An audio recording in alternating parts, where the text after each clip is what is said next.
Hello and welcome to the Mailbox Rogues Gallery. My name's Sean and I'm just waiting on my co-host and colleague Burch to arrive.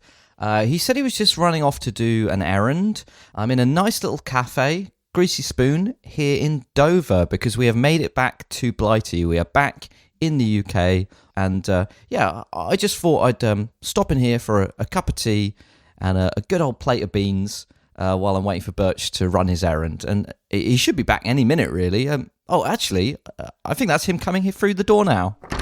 Hey, Sean, thanks for waiting. Yeah, that's all right, mate. Yeah, it's just been a few days, sat here in this cafe. I don't mind. Yeah, I was gone a bit longer than I expected. I hope you don't mind. No, that's all right. What were you doing, just out of interest? Just a few bits and bobs. I mean, we've been away for a while, so I just had to do a few things while I was back in the country. You know, it's been a while since we've been back. A few vague, nondescript errands, is that it? That's exactly right, yeah. Yeah, okay. Well, I'm a fundamentally uncurious person, so that's all I need to know. Right. Oh, that plate of sausages that I ordered the other day, they're still there, are they? They're probably gone cold by now. They have gone a little bit cold, yeah. That's all right. I'll order up a fresh batch. Sorry, excuse me, a big plate of sausages, please. All right, mate. Coming right up. Cheers, love. So, we're not here to talk about plates of sausages. We are going to record a podcast episode, as we always do. And who are we talking about this week, Burch? This time, we are talking about none other than Queen Victoria. And let me tell you, listeners, you will be amused. Oh, dear. We'll strike that from the record. Sorry. Yeah, she didn't even really say that, apparently. No, probably not. But we are, of course, talking about the British monarch from 1837 to 1901. She was, of course, the longest reigning monarch until just 2015, when Queen Elizabeth II overtook her record. So, she is the great-great-grandmother of Queen Elizabeth II. The Queen Mother, as we call her. But we have to remember, although she's a very famous queen, but it wasn't always on the cards. Well, she was literally on the cards in that she was the Queen of Hearts. Oh, that is quite true. That is quite true. But, like I say, she wasn't always meant to be queen. The first in line was Princess Charlotte Augusta of Wales, who was the daughter of King George III, but she sadly died. Oh. Very sadly died. As a lot of these royals always eventually do. Yeah, it's funny. Yeah, they have that in common with us paupers, don't they? That they die. They do, yeah. They there are rumours that some of the more recent monarchs have, of course, been immortal lizard people. As we discussed in our episode, that was the last episode we did about a queen. Not the last episode about a monarch, because we did King Henry VI, but in our episode about Queen Elizabeth II, we did discuss that there was maybe some reptilian lineage going on there, as per some of the conspiracy theories. Yeah, we deduced that they are, in fact, lizard people. That's correct. But, like you say, just like us, they do die. Except we don't lay eggs. No, that's true, yeah. Oh, as much as I'm sorry that we don't, to be honest. Now that I think about it, I mean, just think, you had an endless supply of eggs to eat. Oh, I love a fried egg. Oh. Fry them, scramble them, poach them, just one a day, every day. I'd be a bit unsure about eating a human egg, perhaps. Well, yeah, but it would be it'd be unfertilized. I mean, well, unless you got lucky. Well, it depends on your definition of lucky, I suppose. Yes, I suppose. Yeah. Now that you mention it, you might not be feeling very lucky at that point. No, but anyway, so King George III, when his daughter Charlotte Augusta died, he didn't have any other kiddlywinks that would be next in line to the throne. So there was a bit of a crisis of succession.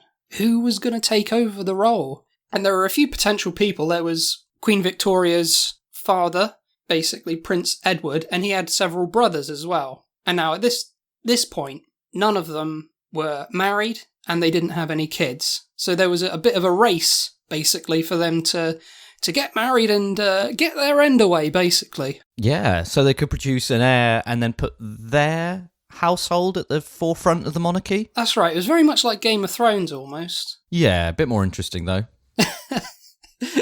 Yeah, you reckon?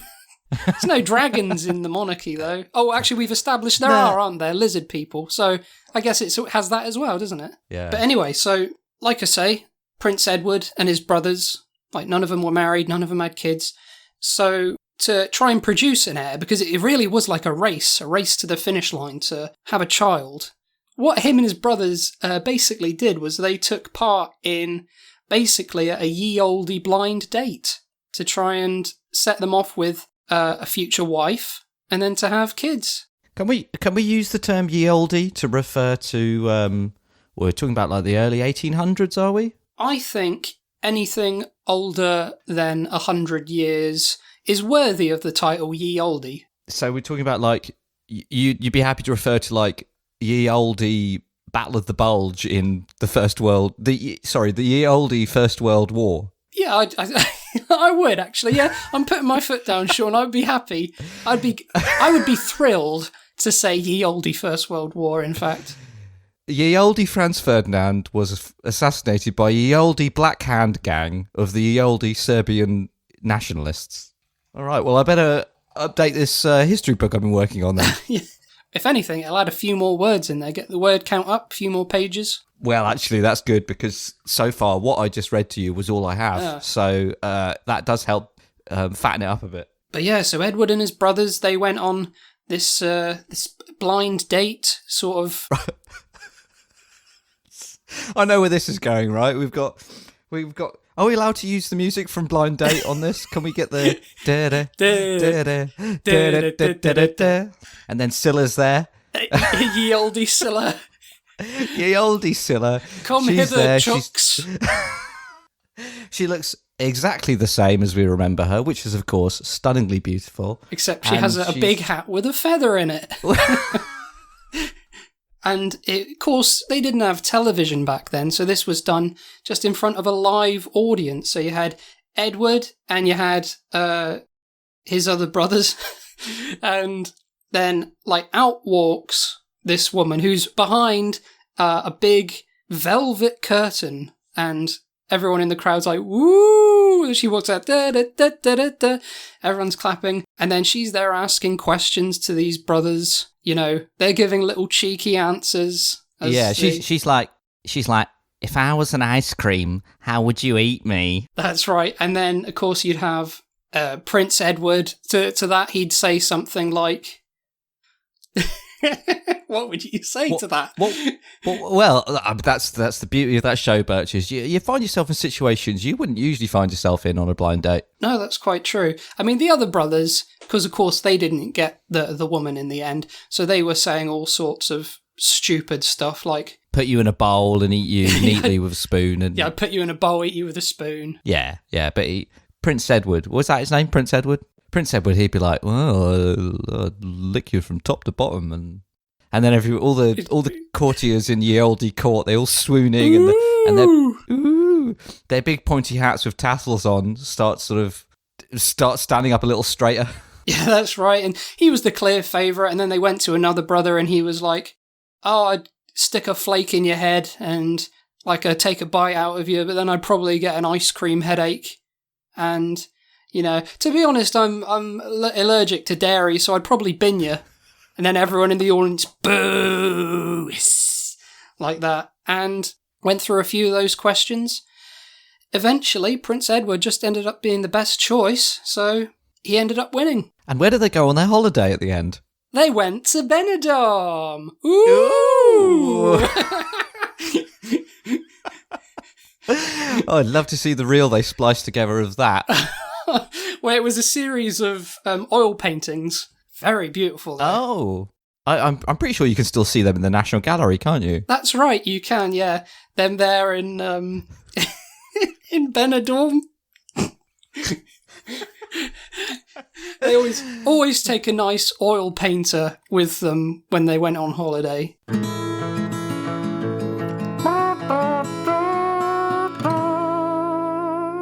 She became queen when she was 18 years old. So she was woken, I think it was June the 20th, 1837. She was woken at 6 a.m., woken from her bed, informed that her uncle, King William IV, had suffered a heart attack and died in the night. And then so basically within less than a month of turning 18, she became queen. No, I mean, it reminds me of when I was actually roused from my bed early in the morning, and my dad ran in and, Sean, wake up. Oh, what is it, Dad? What is it? Big Bird's been shot. Oh, what? I was a big fan of Big Bird at the time. I mean, I was only about 4 years old, and Yeah. I mean, I'm still a big fan to this day. And he was like, yeah, he was just walking through Sesame Street. You know, maybe I guess he wandered into one of the bad neighbouring neighbourhoods of Sesame Street, and it was a drive-by shooting. I'm really sorry, but he's dead. And I was very distraught, and I was going, why, and it was, and then it turns out there was just a joke that my dad was playing on me. I mean, I think he wanted to toughen me up a bit, to be honest, because he was a bit upset that I was, Big Bird was basically my only friend at that stage. And I think he wanted me to kind of grow out of that. So he staged this whole thing, and he did, didn't he? Big Bird is still alive, right? Yeah, Big Bird is alive and well and still living in Sesame Street. And, I think what your dad was trying to do there is probably similar what my dad tried to do for me when I was a child as well. It's just a way of getting children to understand the death process. Because you're a child, you might see, I don't know, a dead bird in the road, and you might wonder... A big dead bird, a dead big bird. Well, that's what I'm getting at, yes. You might see a dead bird in the road, and you might say, Dad, why isn't that bird moving? And, what better way to explain the death process to a child than by shaking them out of their slumber and telling them that their best big bird friend is dead? So, are you saying this happened to you too? Not with Big Bird, no. Oh, well, I'm almost afraid to ask, but who was the news delivered about then? Similar to you, it was a childhood, kind of like my only childhood friend, I guess, really. I was in bed, and all of a sudden, like, light comes on, my dad starts shaking me. It's like, James, wake up, you'll never believe what's happened. And sorry. I can tell you're getting emotional about it. Yeah. To this day. It's obviously deeply affected you. Yeah. That's right, yeah, it has. It's affected me mentally, emotionally. And so he storms in, he starts shaking me, the lights on, I'm like, what is it? What's going on? He's, oh my God, James, you're not going to believe what's happened. And I'm like, what? What is it? He's like, Idi Amin's dead. And I was... What a shock. I was dumbfounded. I was just like in an immediate state of mourning. I mean, as we know, he hadn't actually died, but my dad was saying that just to kind of, give me an idea of what it's like when you lose someone that you care about. Someone that you care about, really? I mean, that's a fascinating insight into your childhood. Yeah, well, you see, I had a teddy bear that was called Idi Amin. It's interesting. That's very interesting. So now, hang on. So I've got that raises a lot of questions. First of all, who gave you a teddy bear called Idi Amin? Well, no one gave me a teddy bear called Idi Amin. My parents gave me a teddy bear, and they're like, "What are you going to name him?" And now, bearing in mind, right, I'm 4 years old, right? So I'm saying stuff like, I'm kind of like talking like a kid. 4? Huh? You hadn't learned to speak yet by 4? This explains a lot, actually, now that I think about it. Yeah, but no, what I'm saying is, kids say silly things, and I just made up what I thought at the time was a silly word, Idi Amin, right? It does sound a bit silly, yeah. I didn't know that he was a Ugandan dictator, Sean. I just made it up on the spur of the moment, and my parents were like, you sure you want to name your bear that? But you put your foot down, you were quite insistent. Yeah, and I was like, yeah, Idi Amin. And they were like, all right, fine, we'll name your teddy bear Idi Amin. It's fine by me. They're like, maybe don't tell people what the bear's name is. Maybe just call him, if people ask, maybe say his name's Edie or something like that. Yeah. Just don't give him the full name. But this brings me to my second question, which is, so when your dad came in and gave you the news, did you think it was the dictator or the bear? Well, I was worried it was the bear, of course. Right, okay. And, I was, like, mourned the bear. He didn't tell me straight away. He let me grieve. He let me grieve for a few weeks. Like, I went into school, and, like, the teacher was just like, oh, James, you seem a bit upset. What's wrong? And I'm just... this little 4-year-old boy sat in the class crying, going, Idi Amin's dead. Dressed all in black. What? Yeah, that's right. Yeah, I was wearing a veil over my face. Yeah. yeah, very sad. And they were like, "What, Idi Amin?" And yeah, it was just their way of teaching me about real loss. Now, did the bear come back? Eventually, yes. They brought the bear back. They said, "Okay, look, that was just to show you what it's like when someone you care about dies." Now, can I check? Did they stage this? Because I really think this could have been like a good Christian teaching moment for you as well. They could have like put him in a cave, and you could have come back. That's where you could have left him, and you could have come back and find the stone rolled away, and Idi Amin sat on your bed. No, they just hid him in a cupboard that I couldn't reach. Oh, okay, fair enough. I was just thinking it could have been a good Christian teaching moment. No, it could have been, but they said, look, it was just our way of showing you how it feels and how you come to terms with what happens when you lose a loved one. Do you understand? And I was like, yeah, I think so. And they're like, okay, good. Now that you realise that, we've got to tell you that your gran passed away a few weeks ago. You've missed the funeral. Yeah, you missed the funeral. We thought it'd be best to do this little thing with Idi Amin the bear, first of all, just to get you used to the idea of grief. Just kind of dip your toe in lightly to mourning, and then just kind of like reveal the real thing. So we're...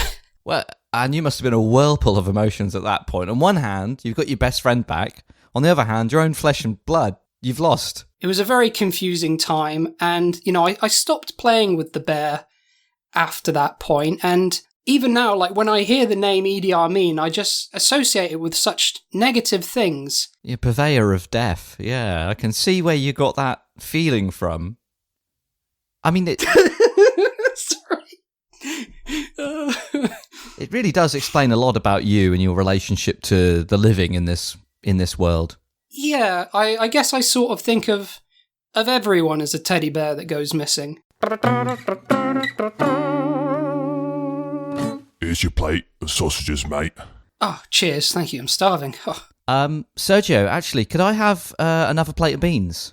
I think you've had enough, Sean. Look, I'll tell you when I've had enough, right? All right. Yeah. You gotta talk down to these people sometimes, just to let them know who the customer is. Right. Okay. Yeah. You're not very popular in these sorts of places, are you? You're the one who talked back at him. Well, look, some might say that 5 plates of beans is enough. I would say not. I agree. Look, are you all right? You're sort of looking over your shoulder a bit. You're looking a bit nervous. Me? No. No, I'm fine. I'm just, I'm just, I'm not facing the window, so I'm just, trying to get a look at the view out there. It looks lovely. Are you expecting somebody? You're looking a bit on edge, and you keep looking at the door. No, of course not. Let's get back to Queen Victoria, shall we? Queen Victoria, yes. Well, she actually started a few traditions that we hold quite dear to our hearts here in this nation. Did you know that she actually popularised the white wedding dress at a time when wedding dresses were usually quite colourful? That's absolutely right, yeah. She requested a white dress to show off the lace on her dress. She also requested that no one else at the wedding wear white so that she could be front and centre of everyone's attention. Yeah, well, it's good. It's quite impressive really to set off like a trend like that, like white wedding dresses. We think of that as like existing for time immemorial, but there's a point you can pinpoint and say that was when it began. Yeah, that's right. Yeah, I mean, the rule about everyone else not wearing white is sort of funny because she wanted to be the center of attention, but like, one, it's her wedding, and she's the queen. Two, she's the queen. So I think people are going to notice. Yeah, that's true. We've got some funny like wedding traditions in my family as well, and they don't always seem reasonable from the outside, but it's just part and parcel of the life of the clan that I live in. Yeah, tradition's tradition. Hold on, what clan? What do you mean clan? Well, no. I just mean my family. Right. Okay. Because I was going to say, like, if you're talking about being part of a clan and like a tradition of wearing white, you got me a bit worried. No, that wasn't where I was going at all. No, that wasn't where I was going. Oh, thank God for that. Our traditions are. You will remember. Listeners might not. It was mentioned in a previous episode, but you will remember that everybody in my family has a twin. Yes, I do remember that discussion. Yes, very fondly. Well, the tradition started when my twin uncles married my twin aunts on the other side. So it was like a 4-person wedding for the first time, because everybody's got a twin, but this was the first time that 2 twins had married 2 other twins on the same day. So from then on in our family, we loved it so much. So from then on, it's insisted that all weddings are going to be 4-person weddings. Right. Okay. And so if there was only one pair that wanted to get married, that's basically no, absolutely not. Got to find another. Yeah, you've got to find 2 more people to get married, and also a house big enough for all 4 of you. Oh, wow! You live together as well. It's got to be 2 pairs. Yeah, so it's like a house big enough for the 2. You need 2 priests, 2 first dances, 2 bouquets to throw. 2 bouquets. Yeah, 4 wedding cakes. Just because everybody loves cake. 1 honeymoon though. Yeah, and 2 uncles who get too drunk and start a fight and cause a scene. 2 drunkles that get 4 drunk. 2 drunkles, you say? It's all part of the parlance of my family, my clan. I see. It sounds fun. It sounds like it keeps you on your toes, which is nice. It does. Yeah, I mean, it does put the pressure on a bit in terms of organising a wedding. And like if I ever want to get married, having to find. I mean, maybe my twin Gupta will settle down, and then we can all get married at the same time. But I was going to ask, so Gupta's not found the right one yet? No, not yet. But he's a strange one, is our Gupta. But he'll get there one day. Yeah, I'm sure he will. Yeah, I mean, you're not asking because you're interested in him, are you? No, not really. Like you say, he's a bit of an odd one, Gupta. He eats soup with a knife for one. Yeah, again, another family tradition. Oh, right. Oh, I assume that was sort of a quirk that he had, but no, you all eat soup with a knife, do you? Yeah, of course, yeah. Well, what else would you use? Call me old-fashioned. I'd use a spoon.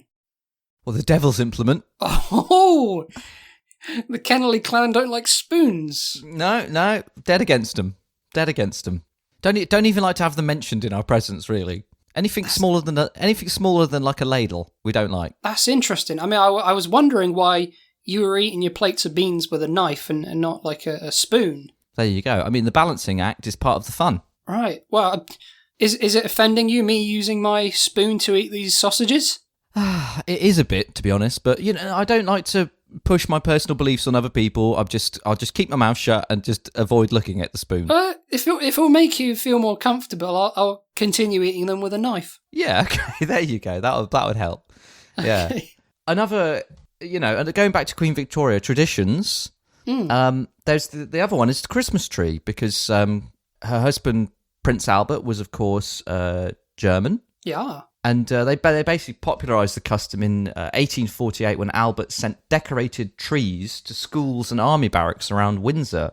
And there was also like an image that was published around the time of the royal family decorating a tree together, and it was published, and it kind of inspired all these other British families to do the same. So the birth of another tradition that's close to our hearts in this nation. It's interesting how stuff like that starts, isn't it? Just like, they do it in their home, they show it to a few houses and army barracks around the Windsor area. Suddenly it spreads around. It's a little bit like how in this country, to celebrate birthdays, we take a bed sheet and some black spray paint and write "Happy Birthday, Sharon," and then just hang it on in the middle of a roundabout. Yeah, that is another odd. That one was started by Queen Victoria, wasn't it? Yeah, that was to celebrate the birth of Prince Albert's horse. Yeah, who was called Sharon. It's quite a coincidence, really. It's probably popularised that name as well. Oh yeah, the amount of people naming their child Sharon after finding out, the Queen's husband's horse is called Sharon. Oh well, gotta name our child that. But what about you? Any family traditions? Wedding traditions? Christmas traditions? Yeah, I mean, what we normally do is on the day of the wedding, once we've done "You May Now Kiss the Bride" and get all that gubbins out of the way, what we normally do then is we proceed straight away with the divorce. Okay, so do you do that all down at the registrar's office, or straight from the registrar's office to the court right over the road, is it? Yeah, sort of. What we do is our family traditionally have a very low view of the sanctity of marriage. So just as a sort of fuck you to that sort of ball and chain, what we normally do is we go to a church, like a lovely Christian church, have the ceremony, And it's almost like a sort of a game show that we have. Like the second you say, you may now kiss the bride, soon as the husband and wife kiss, we start a timer, music plays, we're like, go, go, go, go. And then they have to, basically what we've done is we've put like 2 sacks down at their feet. They have to jump in the sacks, jump through the rows of pews.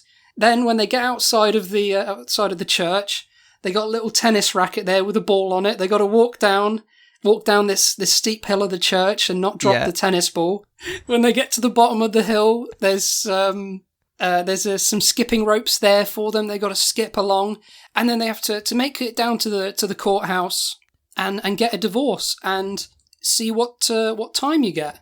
And that gets ranked against like a family leaderboard, does it? Yeah, that's right. Yeah, we have a big family leaderboard, and the person who's in first place, basically, they end up with all the other husbands or wives, whatever they fancy, of the people that were in like second, third, fourth, fifth place. So they basically end up with a harem until the next person beats the record. Okay. So, and you might be living the life of Riley at the top spot. You've got, 5 husbands and 5 wives, and they're picking up after you, cooking your dinners and all of that. But, your nephew comes along and he gets that top spot. He's a real quick one with a skipping rope. And then suddenly you shut up. You're living in this gigantic house that you bought for your 10 spouses, and you're on your own. It's just you rattling around in there until the next time you get married and take that top spot. Well, that's the thing. It keeps it fair. And yeah, there's no saying that if you were dethroned from first place, there's no saying that you couldn't have that top spot again. You just gotta find a new partner.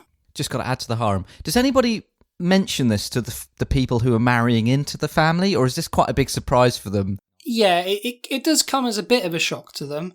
But, fair play. I mean, all of the weddings that I've been to, they're troopers about it. Once they see that there's a timer involved, they're like, okay, well, I'll try and get the best score. Competitive British spirit, that is. Well, it sounds like great fun as far as family traditions go. Yeah, I mean, I'm tempted to marry into the family myself, just to have a crack at it. Well, I was thinking, right, if we agree to marry each other, right, we're pretty quick. Yeah.